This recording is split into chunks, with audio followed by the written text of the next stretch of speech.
hear the rhythm, start to move.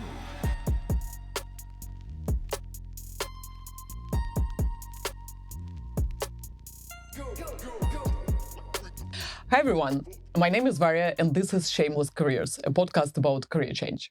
Today, my guest is James Silva-Pié. James has started his career in a big corporate at Deutsche Bank, where for 6 years, James has been building a career in software engineering. But then James ventured into entrepreneurship, and he did this by joining an entrepreneurship program that we'll talk about in a second, and launching his own fitness app. And now James is having something that can be truly called a portfolio career. So he's still running his business on the side, but he also went back into full employment, but this time around in a smaller growing company that can satisfy his entrepreneurial itch. And he is also a certified career coach and is helping people from tech and finance to make the next big career step. So, James, thank you so much for being here. Tons to talk about. I'd love to ask you, what was it like to leave a big corporate?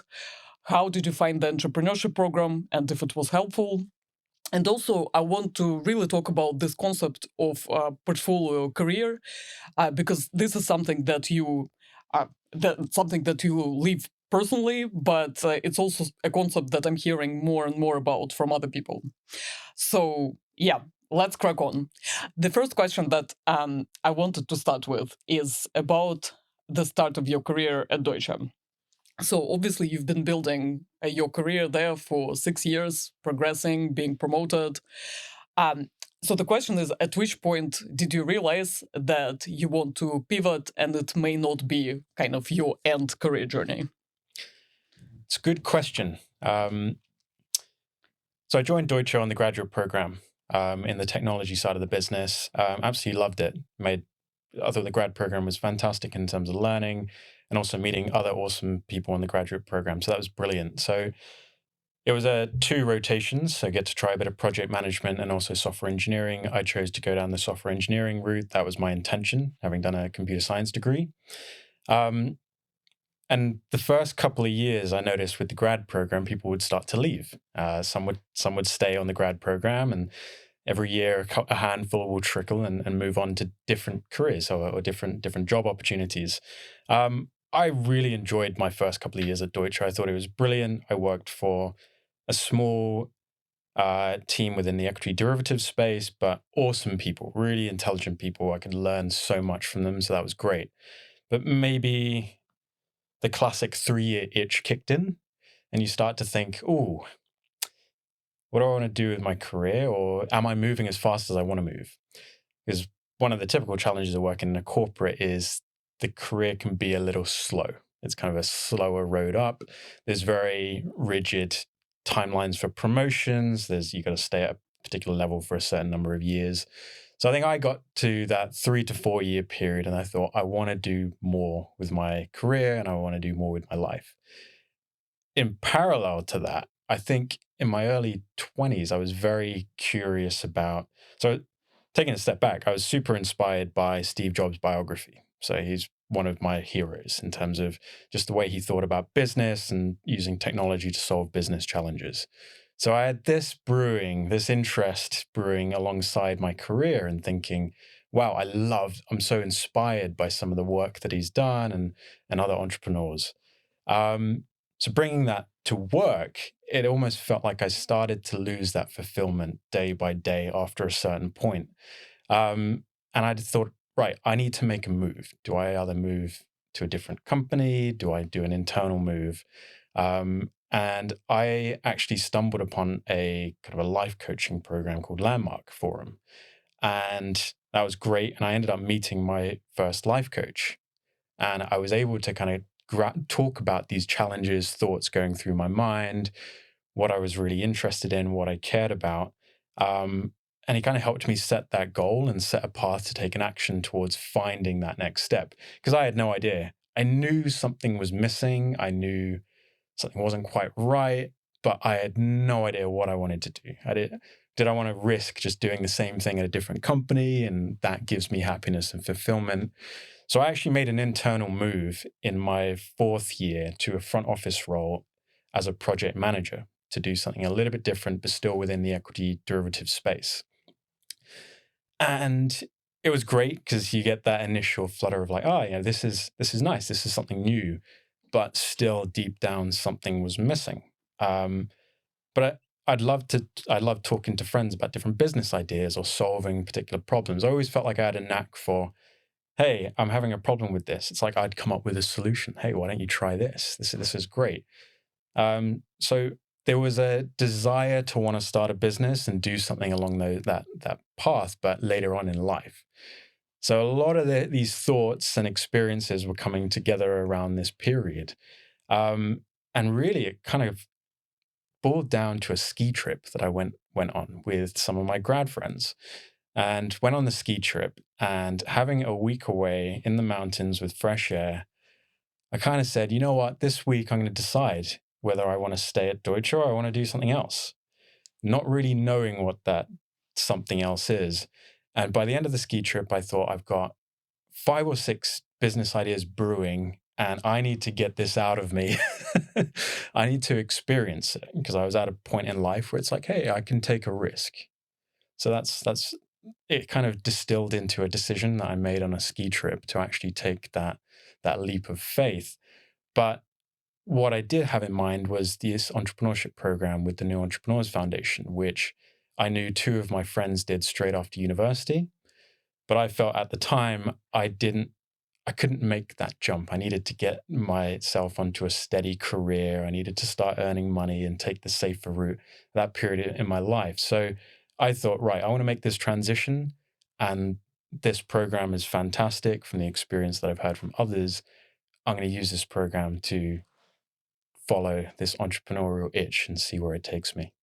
And that was the program that you did kind of after quitting, right? So you didn't do it in parallel with Deutsche. Correct. Yeah. So I left Deutsche in March of 2017 and started the program in August, September that same year.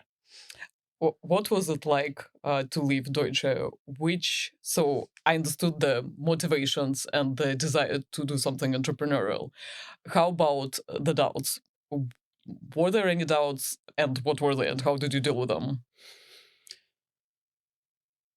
It's interesting. I came back from that ski trip with so much conviction that I was going to leave, and me exploring some of my business ideas and taking that leap of faith was so important to me that there wasn't a huge amount of doubt looking back, which was quite interesting. And what was interesting was when I actually finished my gardening leave, and it was like, I woke up the next morning, it's like, I actually don't have a job right now. And I thought, wow, I'm going to be so stressed and anxiety is going to kick in. But it actually didn't.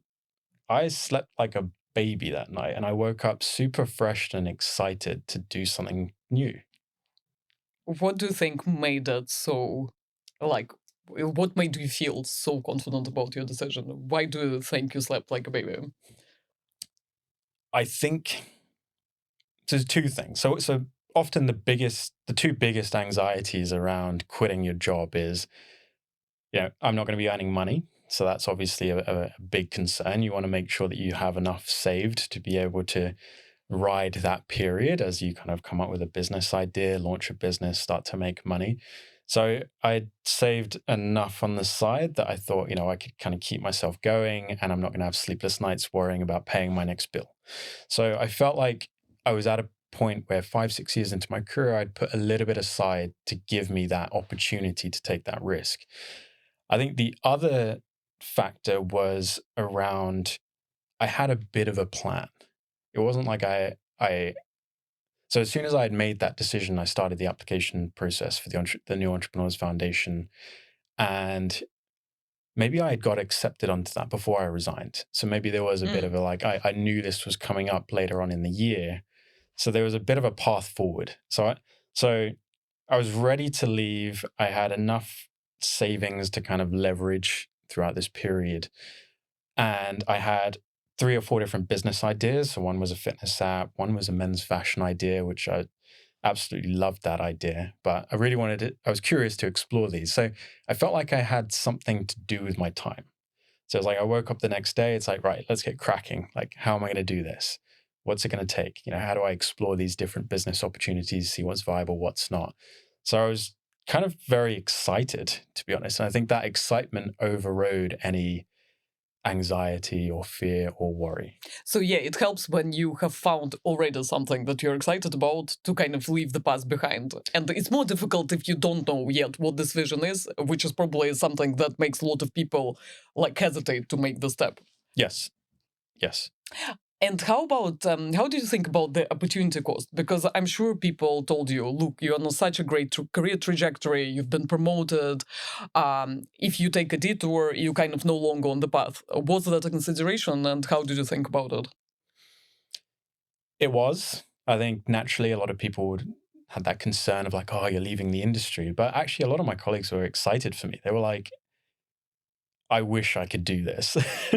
But they were further into their careers, and maybe the financial the opportunity cost for them is maybe perceived to be higher. I felt like at that period, I wasn't married, don't have kids. Mm. At mid-20s, I could kind of take those risks, and if it all falls to bits, I have to deal with it. And I was okay with that. I was quite comfortable with that.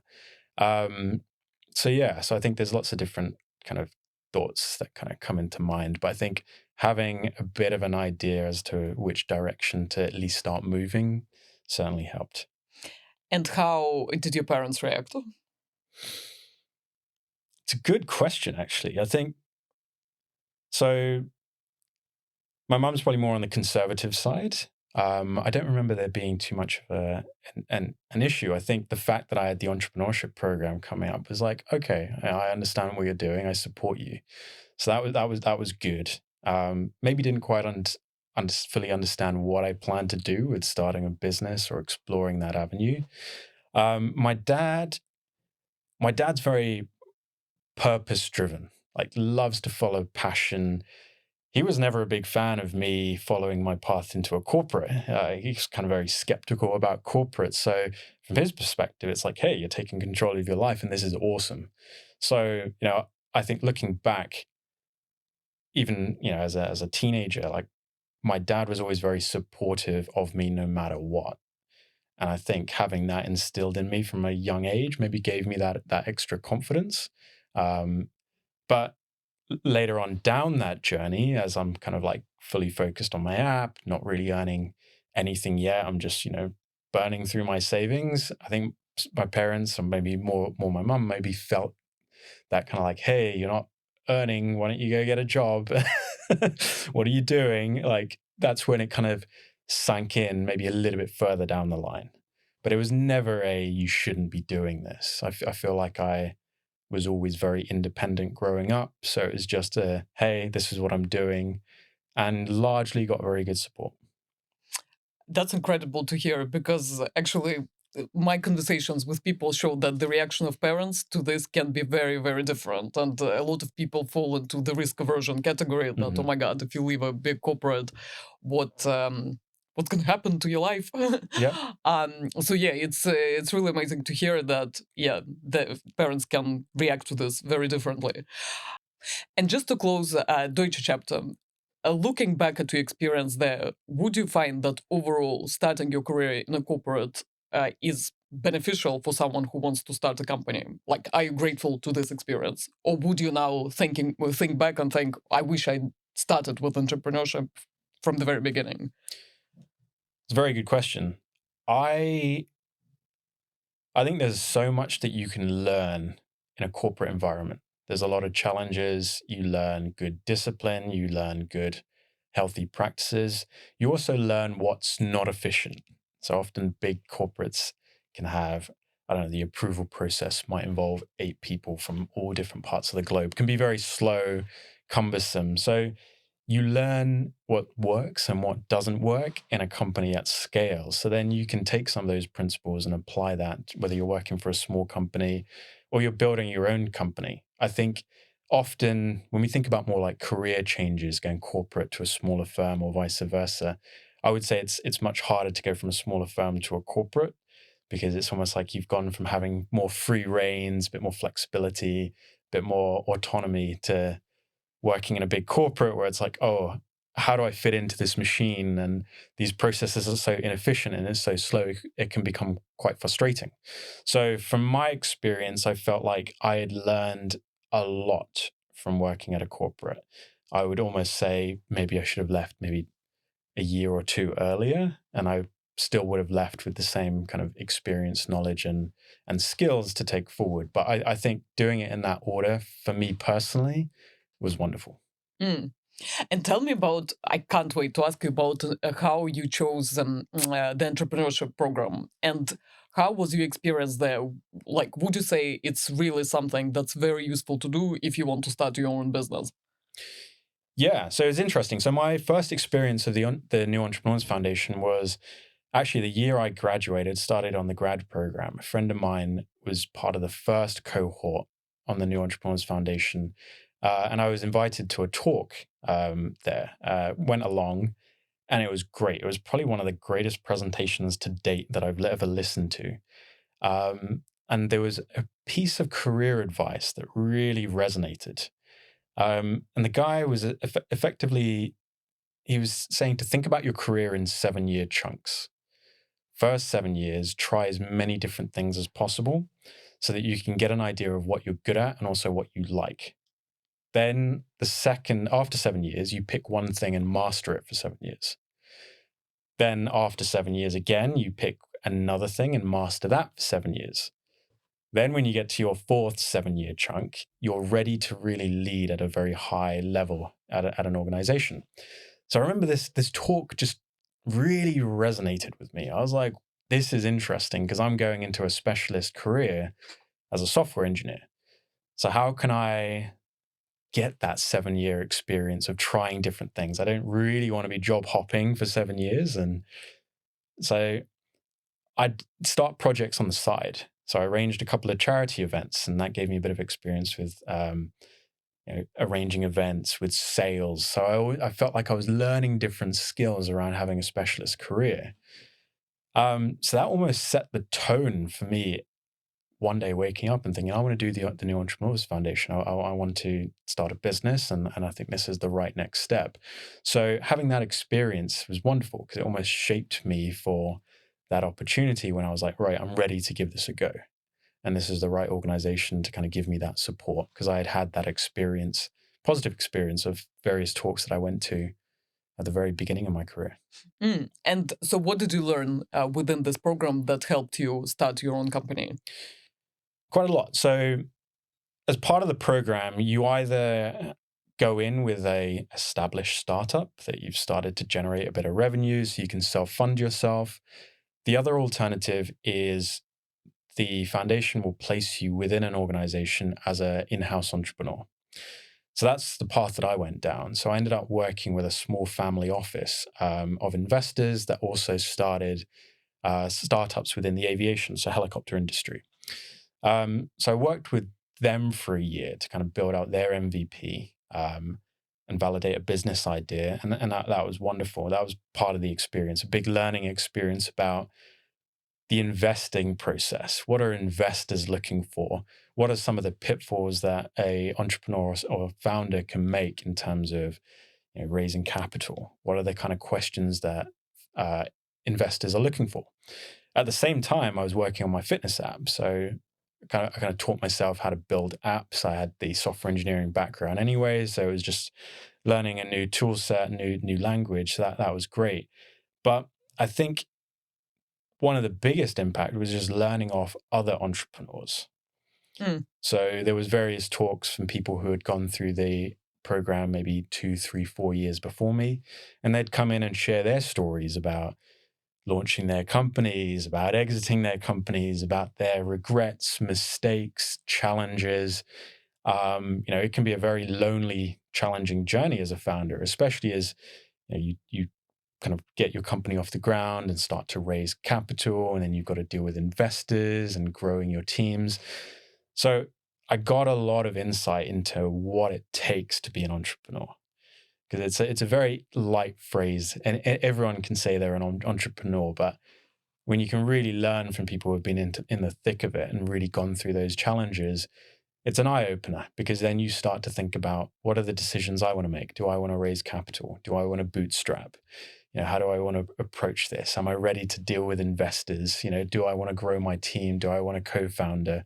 So the whole experience gave me a lot more color as to what it actually involves, like the good and the bad of starting a company. So being kind of part of the ecosystem and surrounded by people who have done something similar was super useful because, yeah, you could make certain decisions around your business that potentially you would have made in a different way.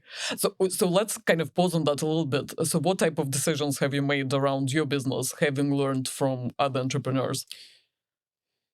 What was interesting for me is I didn't really want to go for investment.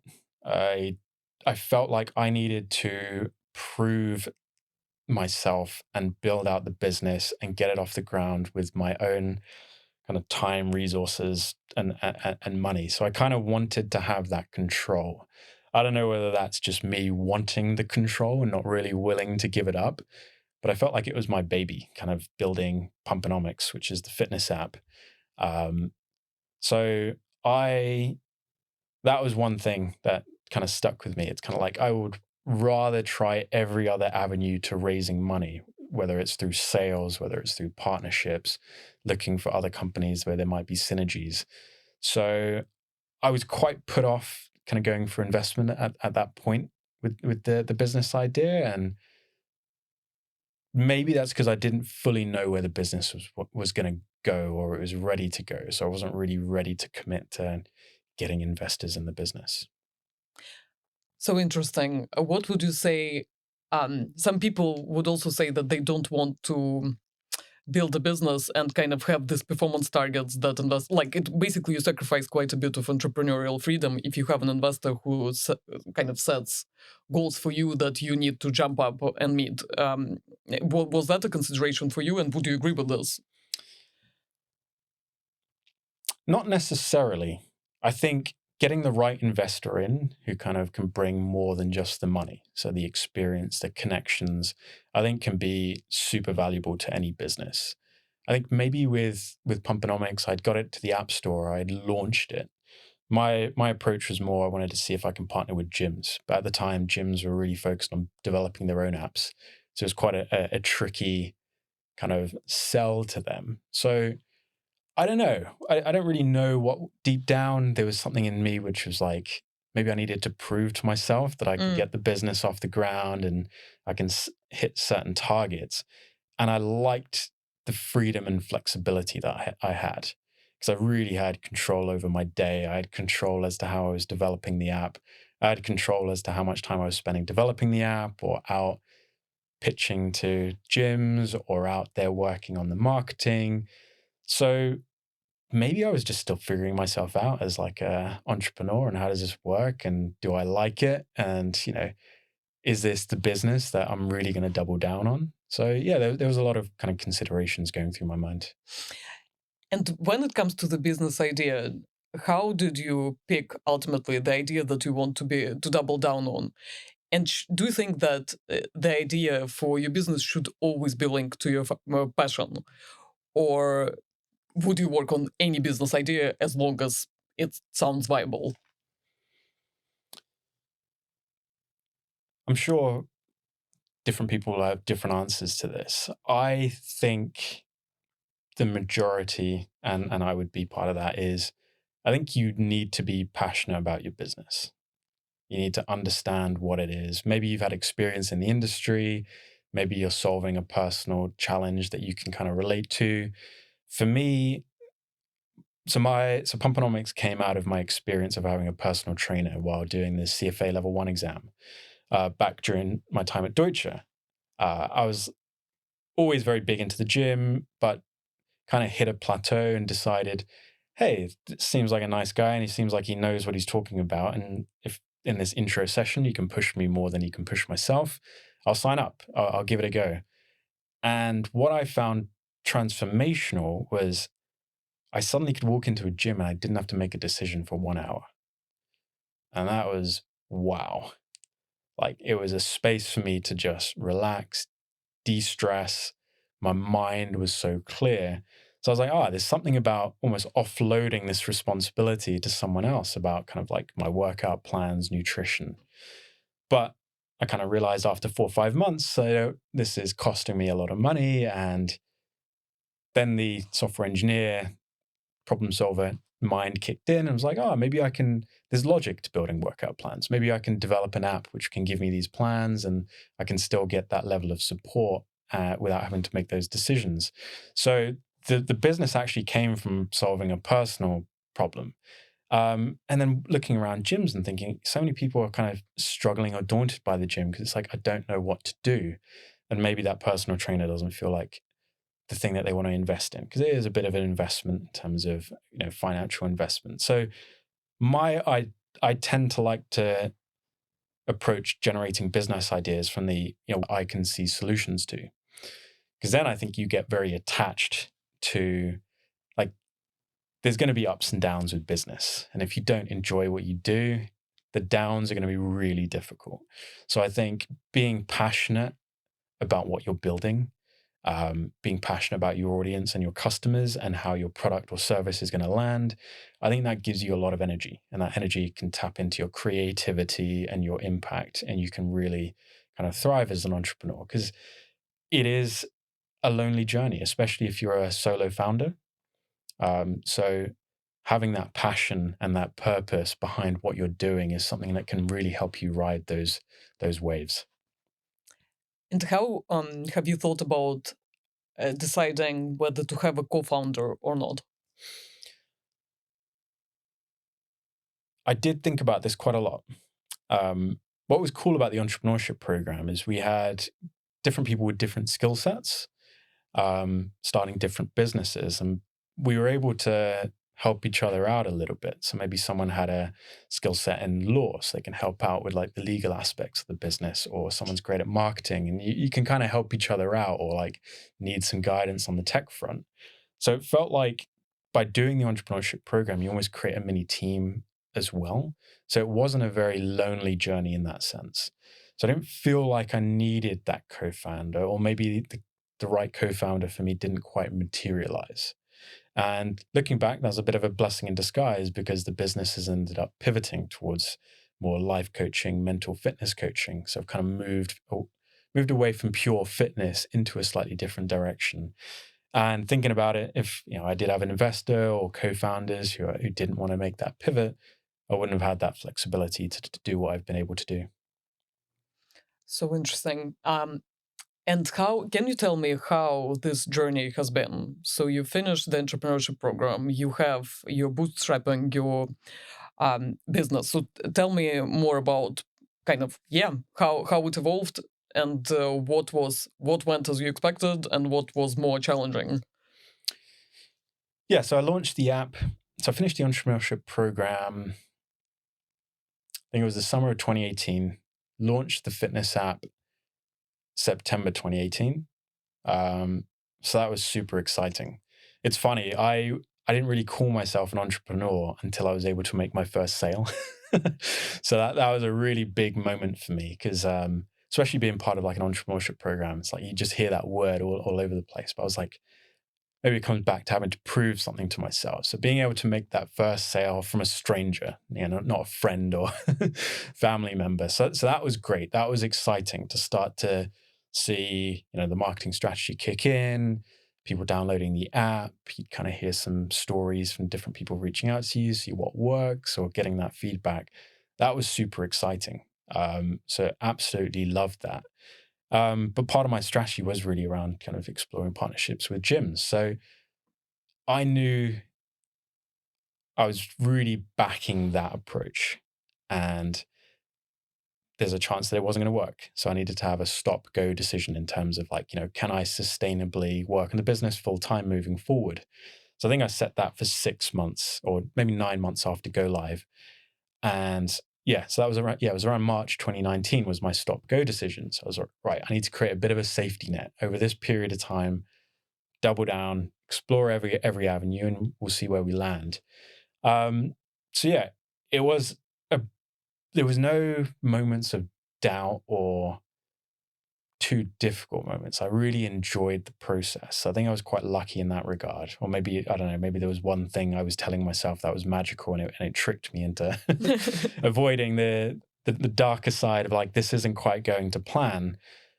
But having that stop-go decision also gave me a bit of peace of mind. Because often you can have a business, it's not working out, and you just go too far to the point of no return, whether you burn out your savings or your capital. So it's important to have that point where it's like, I can make a decision and pivot, try something a bit different. For me, I kind of still backed the business, but I knew I needed to go. I had automated a lot of the business. That was the beauty of it, so that the business could run on itself.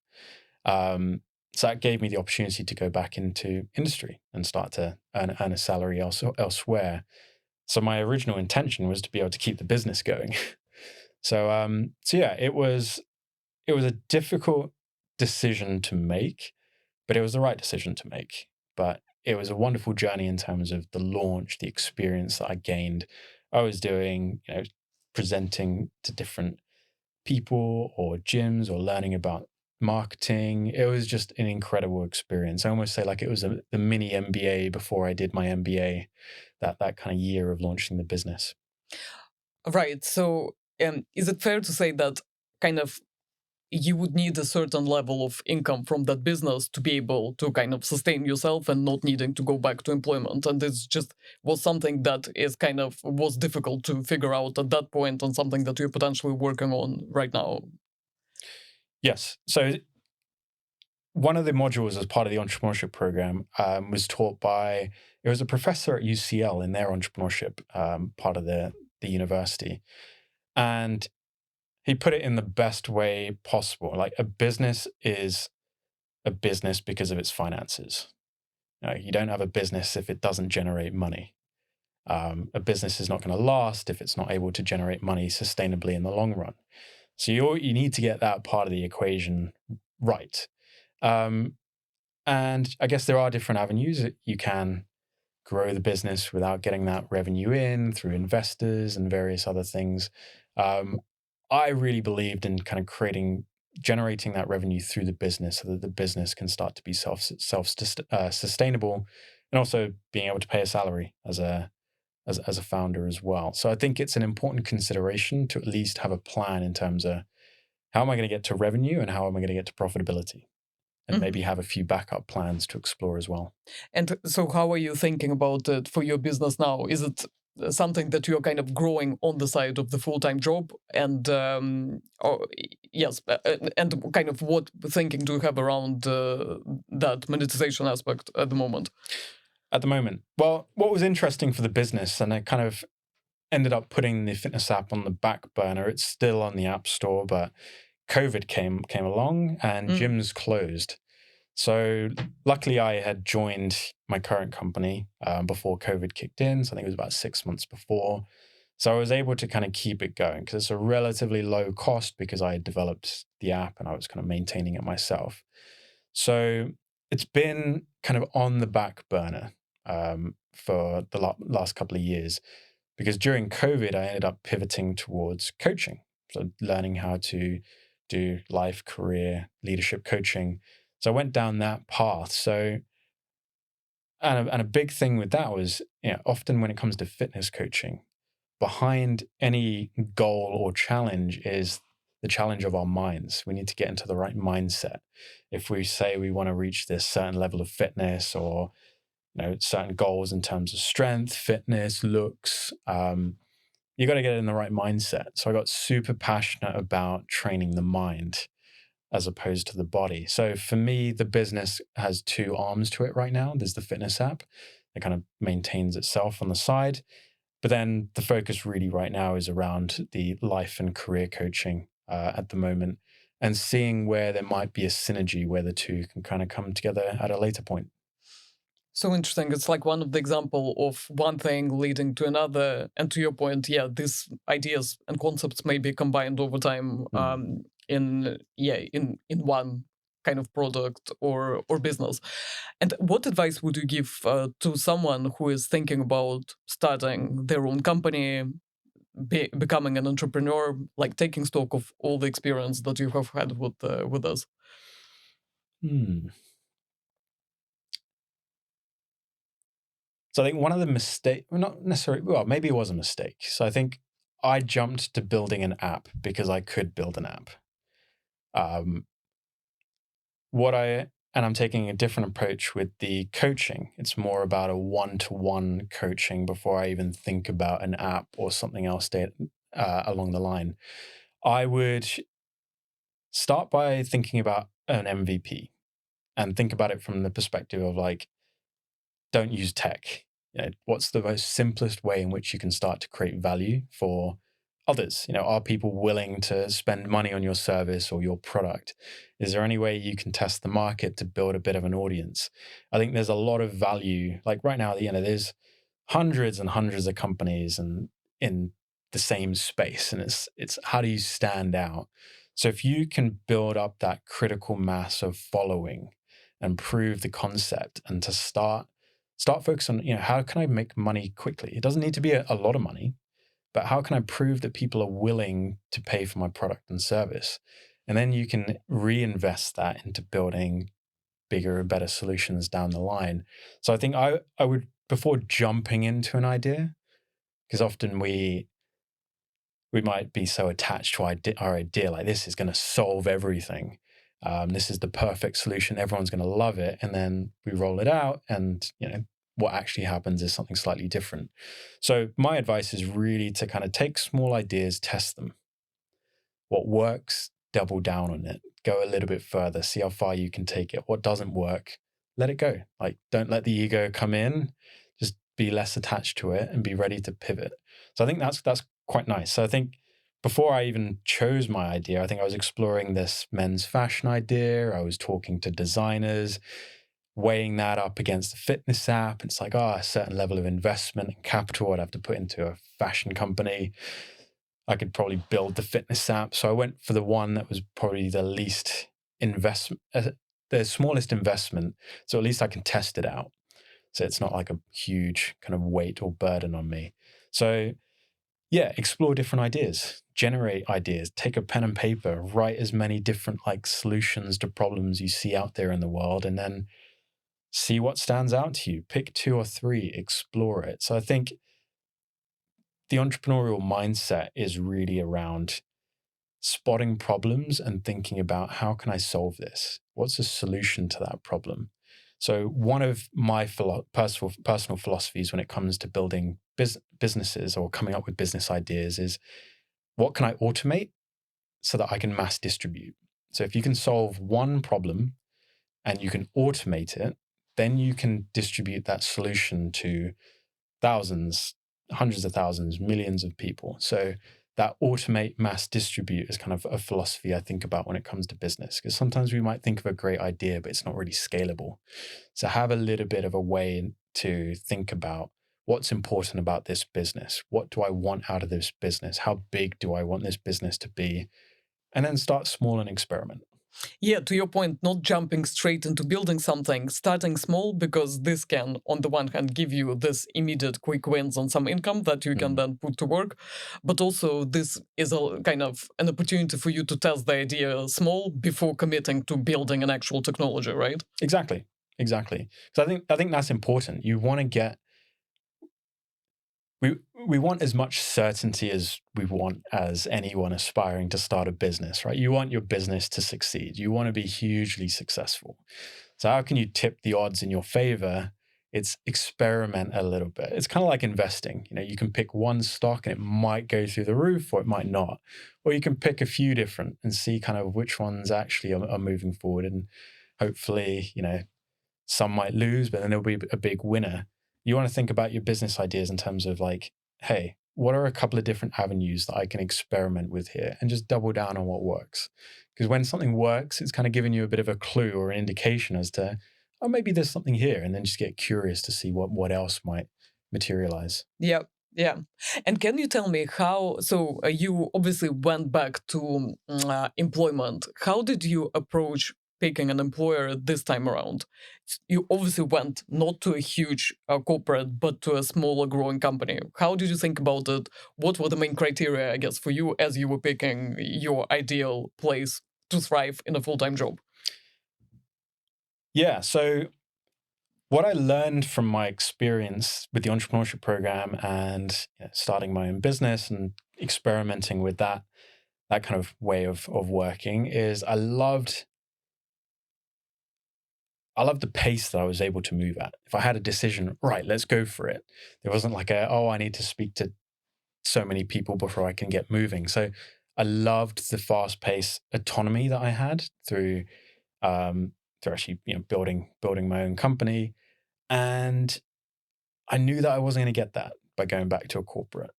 Um, so it was actually just a bit of pot luck. And I think I got a call from an unknown number and I answered the call. So I'd made my stop go decision. So I said, right, I need to start looking for a job.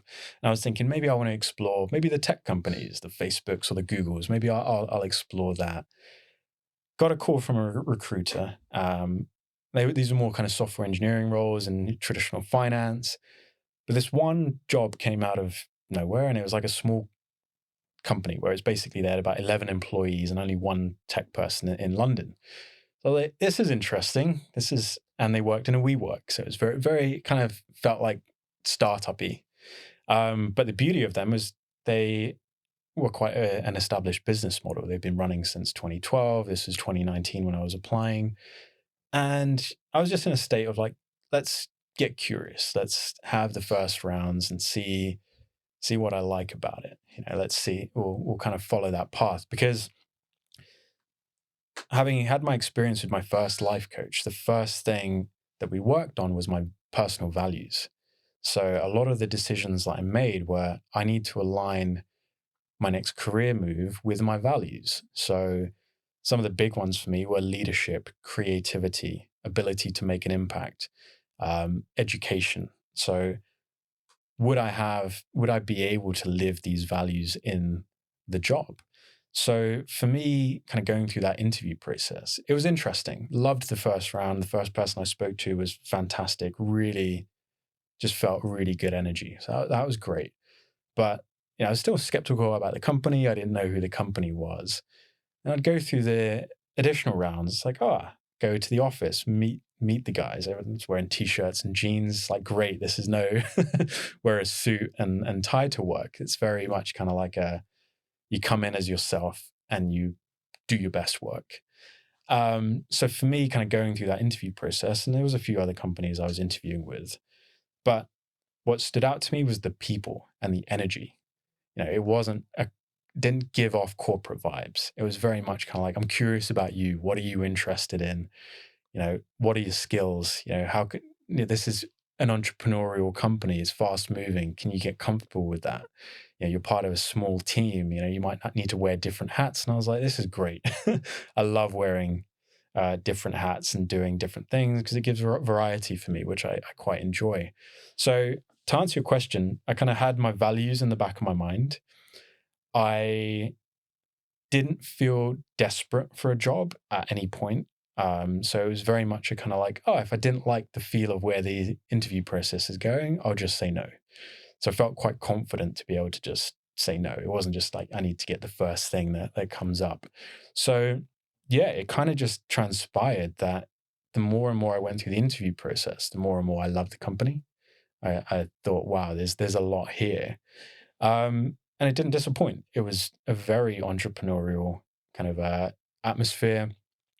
Head office was in the US. That was a bigger company. But in London, so there was 11 and I was number 12. So we were a small office in WeWork. So it gave me that beautiful combination of that experience that I had with the entrepreneurship program and building my business about being fast paced, getting that level of autonomy and being able to be trusted to do the right thing and build the right technology for the business. So that was great. So I kind of got that combination of working for a company that was maybe, an established business model. So it wasn't like completely risky going to work for a startup and will it exist in 6 months? But it gave me that startup entrepreneurial culture and environment that I thrive working in. So it sounds like oftentimes we have these misconceptions that, okay, there is employment and there is entrepreneurship, and these are two separate things. But actually what you're saying sounds like, okay, you need to know who you are, and if you are an entrepreneur, you can actually kind of satisfy this need or be an entrepreneur in many different environments. It can be your own business in its kind of entrepreneurship in its pure form, but it can also be like a growing company where people like you are needed, are required, and can thrive. And even maybe in a big corporate, there may be some arm that is doing something new and cool and different that can also be fast paced enough where you can be an entrepreneur. So, kind of, to me, the lesson is, I guess, we need to be just aware of who we are, but open minded about kind of what format can it take. Yeah. And I think what was interesting for me, I believe a little bit in the law of attraction. So kind of like write out what you're really looking for. And I remember looking back at like a piece of paper I wrote in terms of like the kind of career or job that I wanted. And it was around being fast paced, working with smart people, but focusing on building something great. Culture where it's like smart people, but nice people. Being able to make that contribution and to feel like I can grow and to be more in like a relaxed environment as opposed to like a corporate environment. So I kind of had an idea of what I wanted anyway and ended up finding it. So what I often say when someone's thinking about a career move is think about it from the perspective of like, what are the qualities I want? Who are the type of people that I want to work with? What's the type of company and values that I want to work for? What's the culture like that I want to be part of? Even like, how much do I want to earn? Get really clear in terms of what's important to you, because there might be lots of different ways in which you can satisfy that. So rather than saying, right, it's got to be one thing and I've got to find a needle in a haystack, think about it from a qualities perspective. What do you really care about in a job? Do you want to have a great relationship with your manager? Do you want to feel like the company mentors and supports you with your development? To get super clear in terms of what you want, and then you'll be surprised that there'll be different companies and different opportunities that might be able to satisfy that. Which brings us to the concept of portfolio career, because I think what you are describing is kind of, okay, like you put your needs and you understand very well what you are, or who you are, what you want, and then you kind of look for an employer or a company that meets your needs. But we can even kind of extrapolate it to our whole life, right? We Mhm. can know who we are, and we can have a number of different activities kind of satisfying our needs. We can have a full-time job that's matching our values. We can have a side hustle. We can have, I don't know, some participation in community. So, and this is the concept that I'm hearing more and more about. Like, put yourself in the center and then build your life with activities that kind of match your needs and fit your kind of personality. So I wanted to ask you, so you're a perfect example of someone who has a full-time job, a business, a coaching activity that you are running on the side. Kind of, how does it all come together? How and what are the advantages of this model? Yeah, and you touched on an important point. A wonderful thing that I learned around values is how to use them. And it's important. The first step is to really know what they are, because values are intrinsic, they're within us. And sometimes we need to bubble it up to the surface so that we can say, these are my values, and we can communicate it with others. And often, because work is a huge part of our life, like we're spending the majority of our week working, we get frustrated if we're not living a value through work. And that's where a lot of frustration can come in with our careers and our current work that we do, the current company we work for. We can get frustrated because we get that feeling of something's missing. But when we take a bit of a higher level view in life and think about how do I make sure that I'm living my values across my life, that's far more powerful because it takes the pressure off the individual components. It takes the pressure off your career. If you can get comfortable that your job ticks 5 out of 6 boxes, but you know that you need to find that fifth value through something else, then you're in control. So it could be through a hobby, it could be through some other activity that doesn't involve, working or earning money, or it could be a side hustle. So for me, I And I really got clear about this probably about a year ago. Like, my passion is around building businesses and developing people. I love those two areas. Like, my work has got to be around those two. So the beauty of kind of having that kind of a portfolio career is through the coaching, I can really focus on helping people grow and develop. So that value is lived wholeheartedly through that particular activity. But then through working in finance as, a software engineer, a hybrid product manager, that creativity, that impact on the business, growing the company, the leadership that's involved in helping move the company forward, those values I can live through the company as well. So there's a beauty around a portfolio career in the sense that I wouldn't say it's for everyone, but if there is that way in which you can tap into one of your values and do something really powerful and meaningful by doing something on the side, then I think it's a wonderful way to kind of give yourself that complete holistic feeling that you're living a fulfilled life. And the final question from my side, obviously you coach people in tech and finance around how to think about the next career step. What advice would you give to those people most typically, and what type of, methods do you use to help them figure this out? So two things. First one, we touched on values. So first, get super clear on what your values are, because your values will be a decision-making system for you. You can then decide, right, this aligns with my values, this doesn't lean towards what aligns with your values.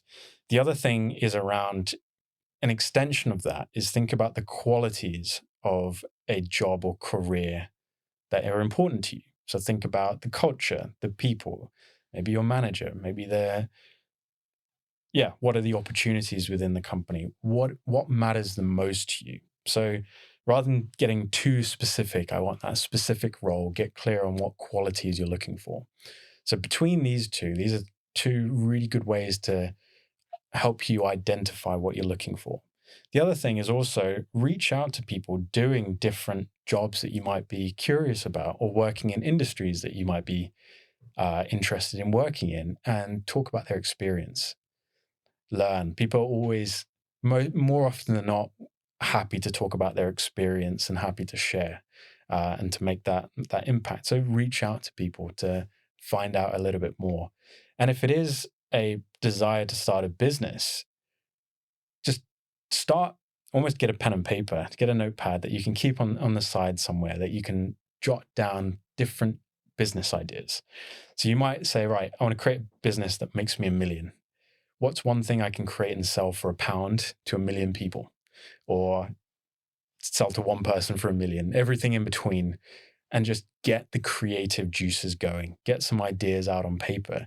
And then you can say, oh, I'm interested in that. That's awesome. That's super exciting. So to kind of almost summarize it, it's know what your personal values are, know what the qualities are that you're looking for in your next step, and get creative. Start getting some ideas out there and see what comes out. Thank you, James. I love the discussion, and best of luck on your portfolio career and portfolio life. Thank you.